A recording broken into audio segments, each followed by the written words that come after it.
Well, let's go over a weekend of ball games, and maybe the Blake Snell contract isn't a bust after all.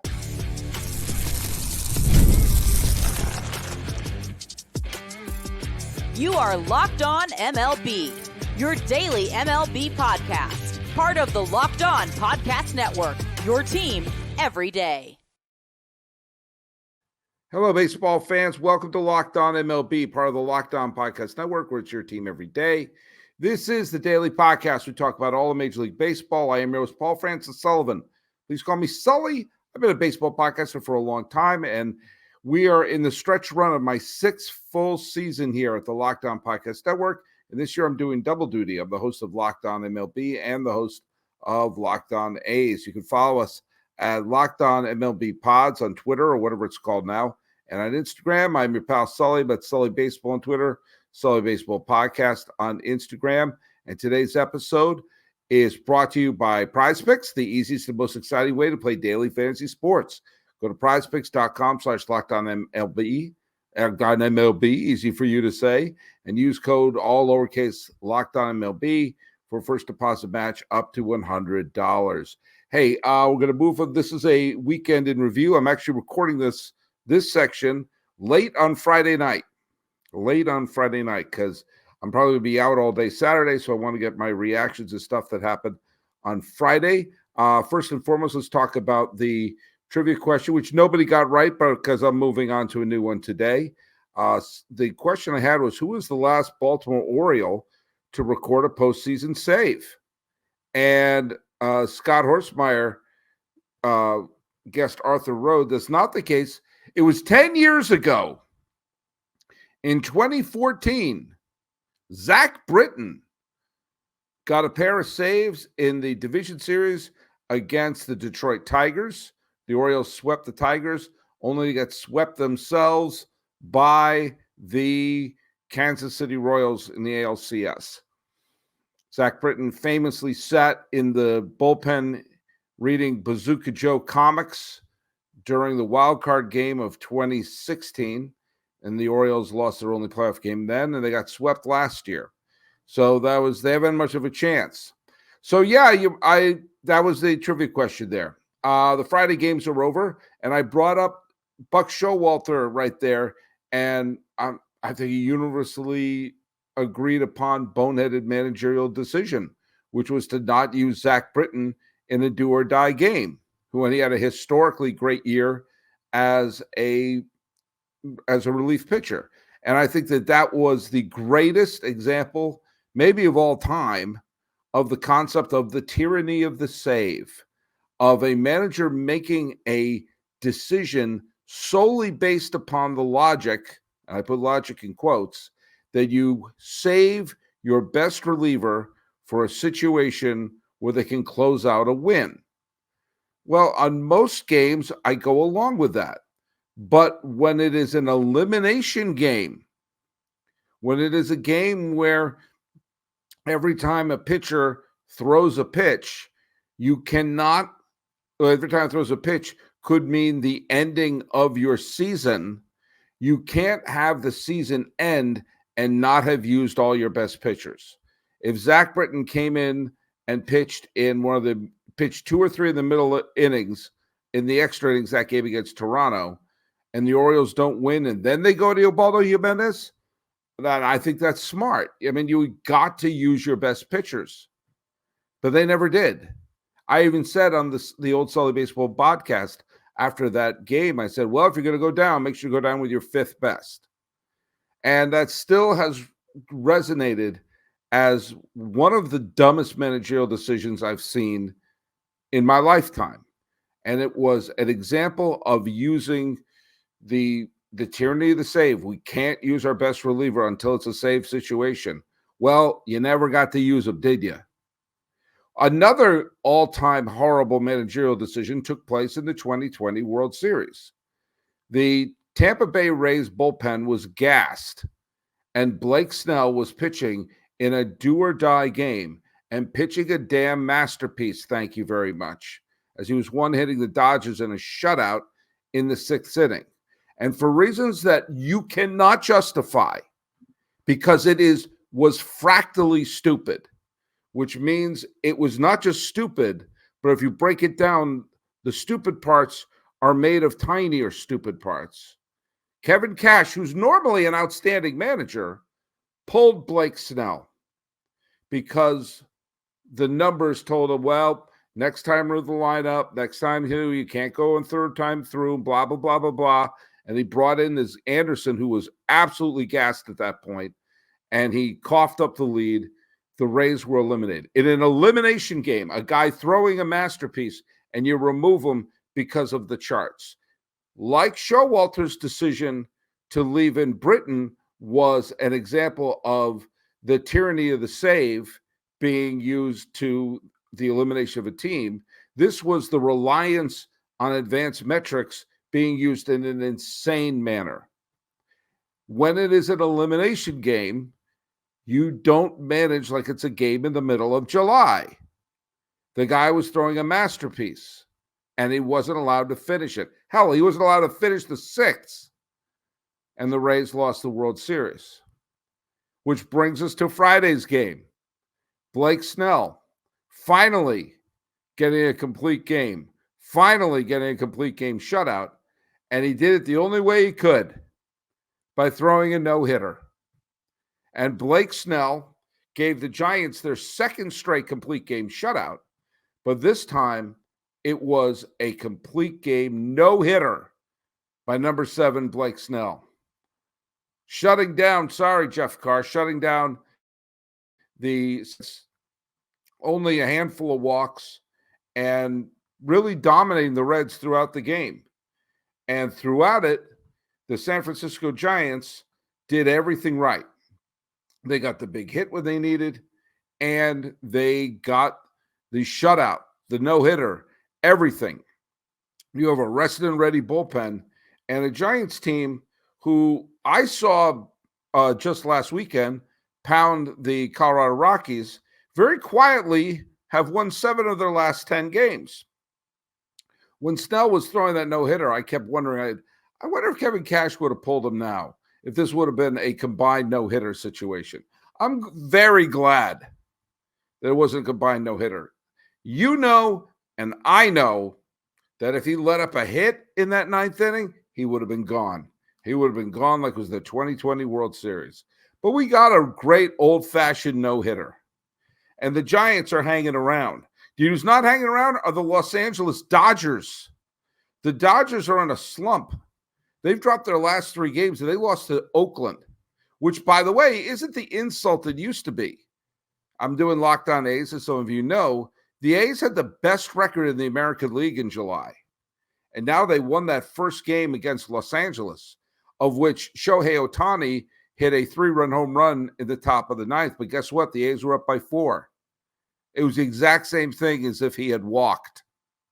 And so the Dodgers lost that. If they lose one of the next 2 games, they will have gone into Oakland and lost the series. Let's review. The A's had the best record in the American League in July, and they weren't just playing tomato cans. Sure, they played the Angels left and right. They won a series against Houston. They won a series against Philadelphia. They're on the verge of winning a series against Los Angeles. These are not chump teams. But do you know who's also running up a storm? The Diamondbacks, who played a weird back-and-forth game with Pittsburgh. But the Diamondbacks held on. And with that, they're on a 4-game winning streak.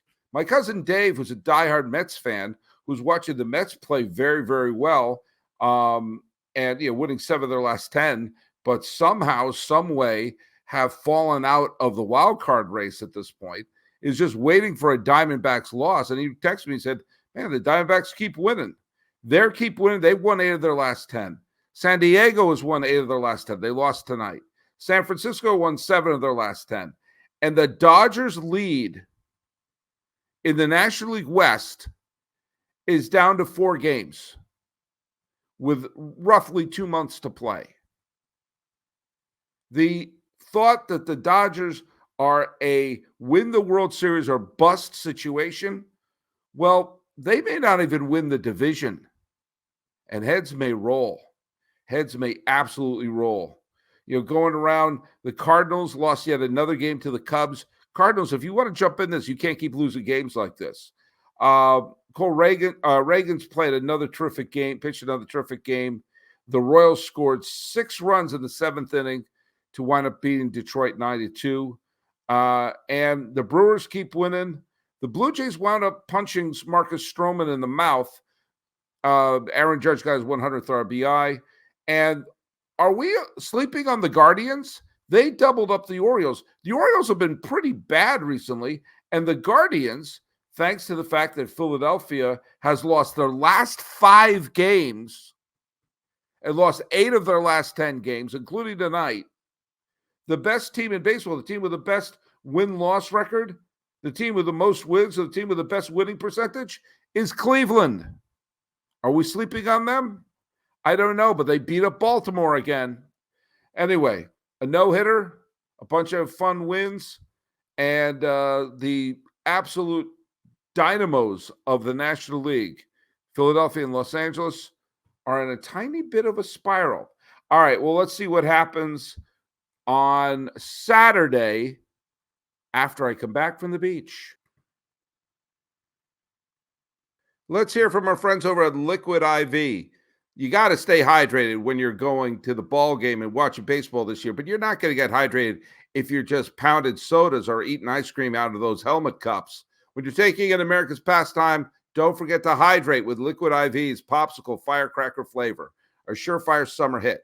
Get hydrated with electrolytes, essential vitamins, and clinically tested nutrients from the #1 powdered hydration brand in America, because baseball and summer go together like Liquid IV and indulgent hydration. Blast off with the iconic summer flavor of Popsicle Firecracker, a festive blend of citrus-fueled lemon, lime, tart cherry, and raspberry flavors. Find all your favorite flavors on their website, from acai berry and lemon lime to pina colada. Tear, pour, live more. 1 stick plus 16 ounces of water hydrates better than water alone. Powered by LIV Hydra Science, which is trademarked, don't use it, an optimized ratio of electrolytes, essential vitamins, and clinically tested nutrients that turn ordinary water into extraordinary hydration. 3 times the electrolytes of the leading sports drink, 8 essential vitamins and nutrients, always non-GMO, always vegan, gluten-free, dairy-free, soy-free, and worry-free. No more thirsty summers when you indulge in hydration with Liquid IV. Get 20% off your first order of Liquid IV when you go to liquidiv.com and use code MLB at checkout. That's 20% off your first order when you shop Better Hydration today using promo code MLB at liquidiv.com. liquidiv.com. Hey, this is a reminder that Locked On has created Locked On Sports Today, which is the first 24-hour streaming sports channel. It's available on YouTube and on the free Fire Channel app of your Amazon TV. Okay, let me ask you a question. Mariners fans, I'm recording this on Saturday morning.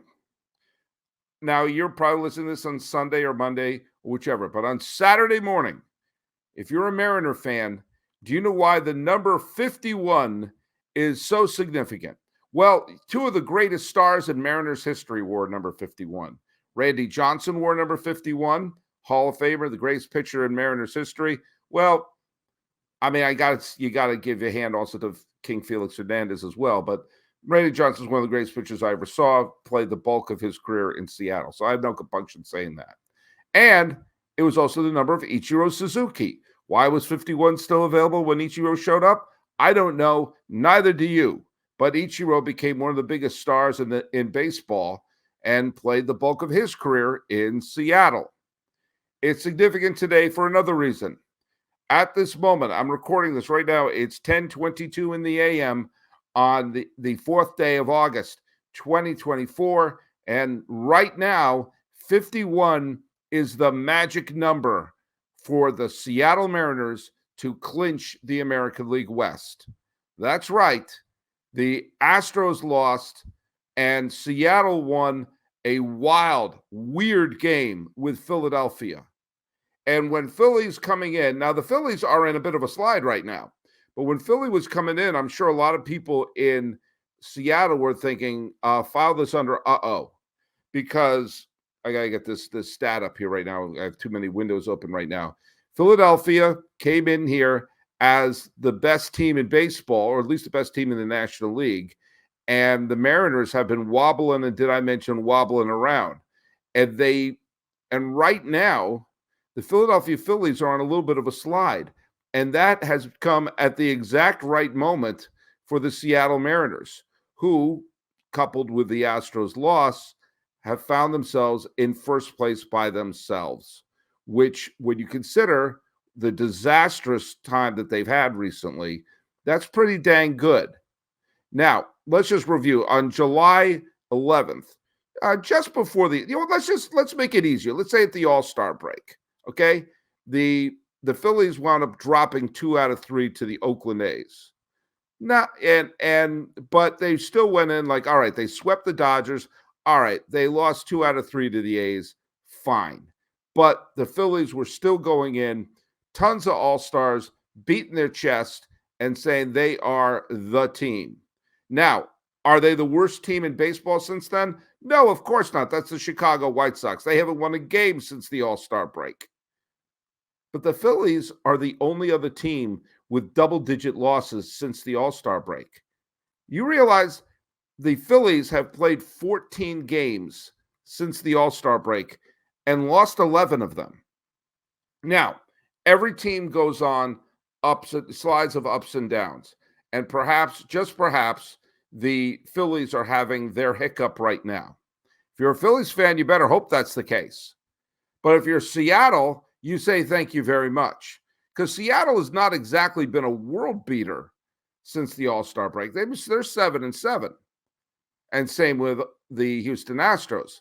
Only one team, as of this recording, has had a winning record in the American League West since the All-Star break, and that's, of course, the Oakland A's.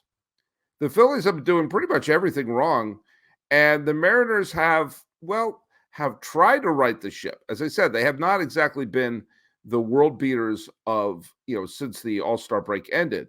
But when you consider that they totally coughed away a 10-game lead to Houston, and Houston looked like they were absolutely beginning to surge, and we're going to put them in the dust, you got to give the Mariners credit. You got to give, sorry for that, I just tapped my computer there. And when things got to the point where they fell an entire game behind the Astros on July 24th, not only was the 10-game lead in the American League West a thing of the past, but they were not even a playoff team. They weren't even a wild card team. And then they won 6 out of their next 8 games, including these 2 against the Philadelphia Phillies. Give them credit. That's dusting themselves off. And if you're a Seattle fan, you have to think what I've been thinking all along, which is if they make it to the postseason, they are going to be an extraordinarily dangerous team because they can pitch and they can neutralize good hitting. And if you take a look at the team, I'm just posting this up right now. If you take a look at the depth of their pitching staff, you put that into a best of 5 series, or best of 3 series in the wild card series, which they'll probably have to be even if they win the division, and you put that into a best of 5 series in the division series, I would pick Seattle against anybody in the American League. Now, Cleveland is now the best team in baseball in terms of the win-loss record, and I'm not going to sleep on Cleveland, not for 1 nanosecond. However, Seattle would be really dangerous if they get in. 51. By the way, some big names on Saturday's games. Hunter Green's 11 strikeouts for the Reds and Tyler Stevenson's 2 home runs. The Reds beat the Giants after being no-hit the night before. Kiki Hernandez got on base a bunch of times in the Dodgers 10-0 bludgeoning of the A's, and then pitched the final inning of a win. That's such a middle finger. We're ahead so much. We'll play an infielder. It's not like using an infielder when you're losing and you're going to do what? Mop up time. No, they brought him in for a win. Cojones. And by the way, we need right now, I can't stress this enough. We need a consensus on how to pronounce the last name that's spelled Lowe. Is it Lau? Is it Lowe? Nathaniel Lau, Josh Lowe, or is it Josh Lau, Nathaniel Lowe? I don't know. I don't know now. But one of it was either Josh Lau or Josh Lowe. I think it's Josh Lau. I think it's Nathaniel Lowe. We need to come up with a system. Josh Lau went 4 for 5, hit 2 home runs, and the Rays beat the Astros.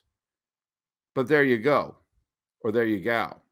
By the way, how did the Mariners win in the bottom of the 10th inning against Philadelphia? I mentioned this on Locked On A's. Bases loaded walk. No excuse. A 2-out, 2-strike bases loaded walk. There's no excuse for that. If you're a major league pitcher, you know the game is on the line. If you throw a ball, throw it right down the heart of the plate. Lob it if you have to. Right down the heart of the plate. If he hits a walk-off grand slam, you tip your cap. If he gets a base hit, you tip your cap. But he could take it.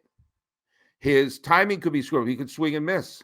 He could foul it off. He could pop it up. He could hit a grounder. Someone could make a diving catch. But you can't do anything if he swings and misses. If you're a major league pitcher, lob it down the heart of the plate. Well, all right, games are starting already, including on something called Roku, where all my friends here in the Bay Area are going to be angry that they don't realize that there's a Roku game. The sooner we do the thing that I said, which is the gold tier MLB TV package, the happier we'll all be. And that's the package for the diehard fan who doesn't want to look around for everything. I pay a subscription for my MLB app, and games are blacked out. There is no argument for that. Well, money. No, you are losing money. If you say games should be blocked out on my app, that is a litmus test of whether or not you are a frightened fool. There is no valid argument against it. I pay for that subscription. If you want to say it's local games are blacked out if you don't pay a subscription, fine. If you want to say, and as I said, this isn't me being a socialist. This is saying for a premium subscription, I can watch any game on my device. But Sully, you can download a VPN. Too late. I'm already watching Netflix. Don't make it harder. Premium subscription, you get to watch every game. And on the premium subscription, you get to watch every game at the same place. Where the hell is the Giants game? Where the hell is the A's game? Where the hell is the Dodger game? Flipping around. I don't know. Is it on Roku or is it on Apple TV or is it on Amazon or is it same place? I'll pay the extra. I will. But someone explained to me down in the notes why that's a bad idea, because it's not. All right, let's check out this. When we come back, we're going to talk about the Sunday games.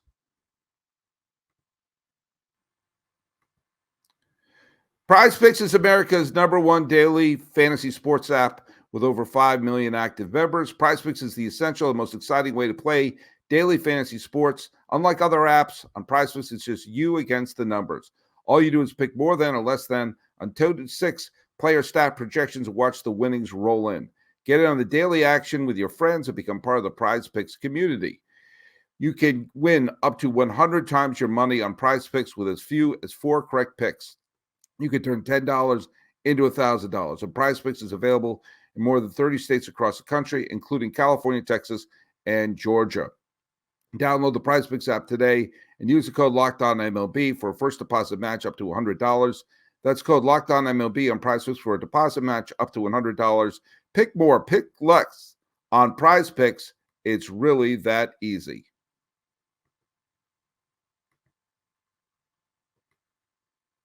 Hey, do you like what I'm doing here on Locked On MLB? For the next couple of months, you could double your experiences with your pal Sully, because I'm also the host of Locked On A's. I'm covering the A's in their final season in Oakland. And this is the rundown. the final 2 months of the existence of the Oakland A's before they become nomads in the deserts of either Sacramento or Las Vegas. Come follow us. They had the best record in the American League in July, so they could still be pretty fun. And we get to say goodbye to a franchise that has been playing so well in a city where they won 4 World Series titles and had some of the most legendary and colorful teams in the history of baseball. Go subscribe to Locked On A's, and you have double your chance with me, your pal Sully, and watch it here on YouTube or wherever you get your podcasts on the Locked On Podcast Network, where it's your team every day.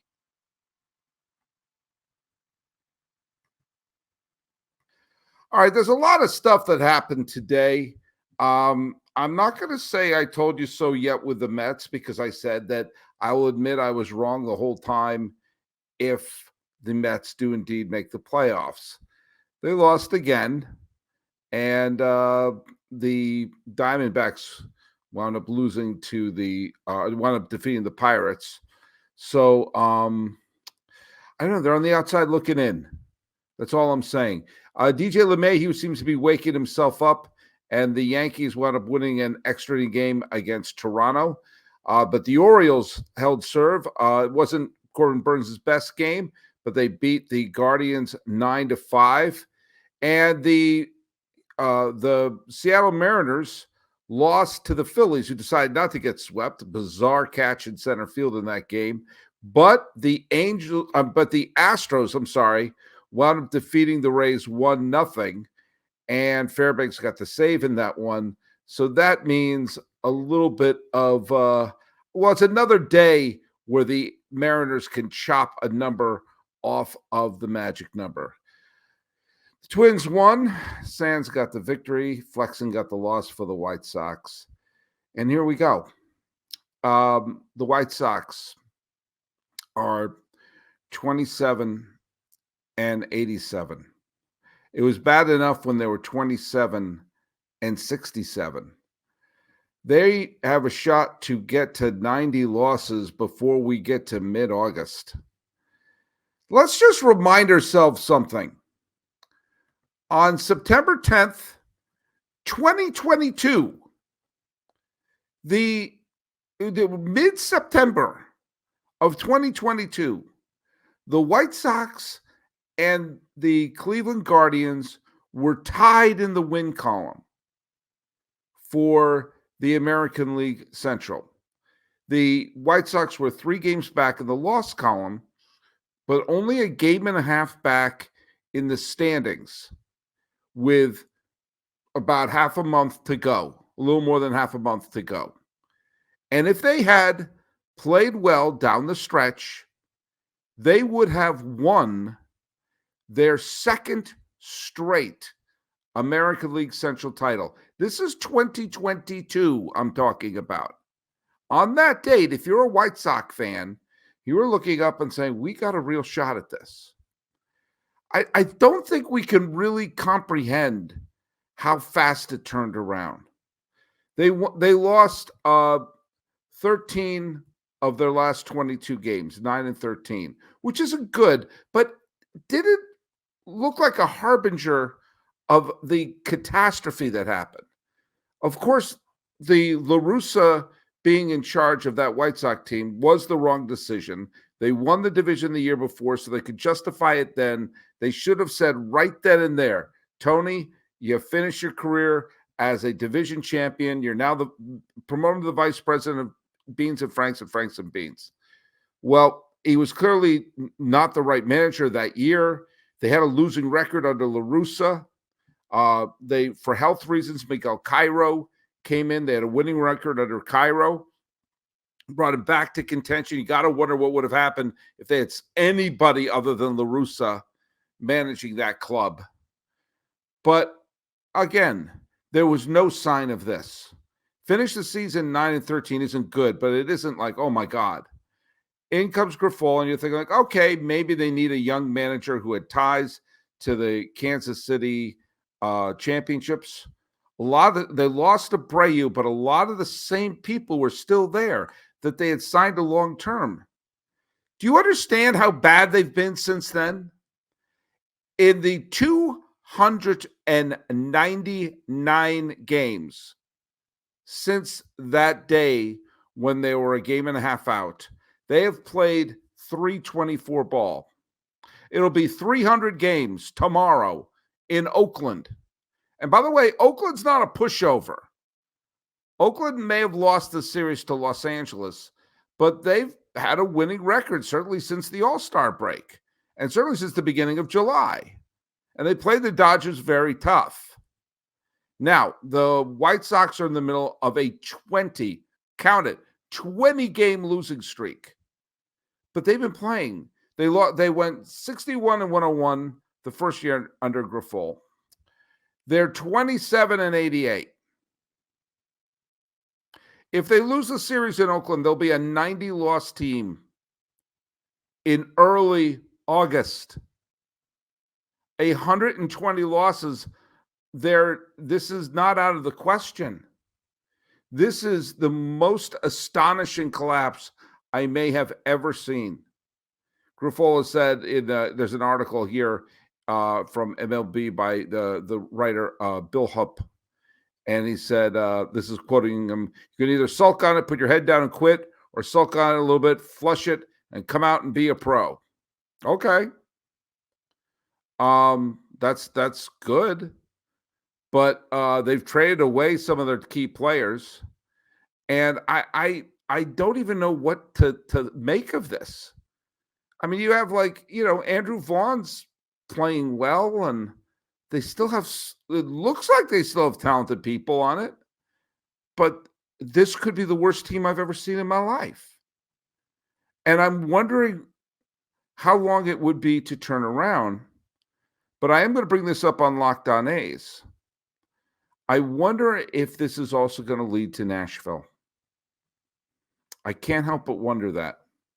I can't help but wonder, the White Sox want a new stadium. They want public money for that. Good luck with that. You know my stance on that. You see this right here? I got a nickel right here. This is more money than should ever be spent with taxpayers' money on a freaking stadium.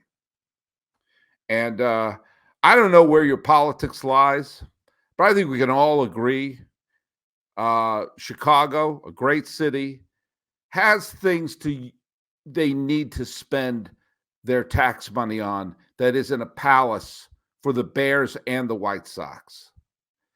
And so I wonder if they're playing that footsie right now of, well, we're not drawing well, and I don't know if we can compete, and they're not going to build us a stadium, and the neighborhood is da-da-da. I'm right now right across from the East Bay, and I do Locked On A's every day. This all sounds familiar to me. This all sounds very, very familiar to me. And keep in mind, in 2020, the A's and the White Sox faced off during one of the COVID-era wildcard series. I like the White Sox. I liked Tim Anderson, Jose Abreu when he was there. I liked a lot of the players there. I've always had a soft spot in my heart for the White Sox. They were kind of the forgotten team of Chicago. And the fans may have a tiny bit of a chip on their shoulder, but I've always liked a lot of the players in it. I liked when they won the World Series. I liked that the White Sox won the World Series before the Cubs. There was something I liked about that. I liked at one point the White Sox were one of the most popular teams in the American League. That's why they didn't move. I did a whole video on that. But the reason they didn't move when so many cities were figuring out they couldn't support two teams was that the White Sox attendance was through the roof in the 1950s. They almost moved in the early 70s. They almost moved in the late 70s. They almost moved in the 80s. I can't help but wonder if this is setting up a Nashville move. Nashville is, unlike Las Vegas, a fabulous potential destination for a major league team. And I wonder if they're playing footsie. I hope not. I'd hate to see the White Sox leave Chicago. And I hope this isn't a step towards that. We will see. But it is time for a trivia question. As of right now, the worst team in the history of the Chicago White Sox was the 1970 Chicago White Sox, who went a absolutely astonishingly bad 56, and 106. Here's the question, though. What future Hall of Famer batted .313 in 146 games? A future Hall of Famer batted .313 in 146 games for the worst White Sox team in history, 1970. Who was that future Hall of Famer who was a lone bright spot on that horrible White Sox team? Put the answer right here on YouTube or wherever. Follow us at Locked On MLB Pods on Twitter or on Instagram. And also check me out at Locked On A's, because I'm doing that for 2 more months too. And we're going to be, well, counting down a bittersweet ending. Talking about a weekend of baseball and wondering if this horrible White Sox fall has anything to do with a future move. This is Locked On MLB. I am your host, Paul Francis Sullivan. Please call me Sully.